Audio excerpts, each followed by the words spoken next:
How to fix Google Chrome not working on Android. So if you're not being able to make a Google Chrome work on your Android device, then there could be various reasons for this.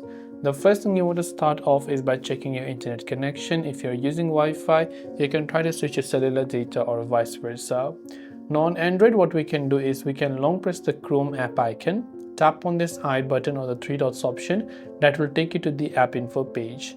Once you're here on the app info page, this setting will be findable on any Android device. Once you're here, you can go to the option called storage usage, where you can clear the cache files and also clear all the data. Once you've done that, go to your Play Store. Then over there, simply search for the Chrome app. Check if the Chrome app has an update, and if it does, then make sure to update it to the latest version. And hopefully one of these may have helped you solve the problem. If you have got any further questions, do feel free to leave them down below. Thanks for watching and see you soon in the next video.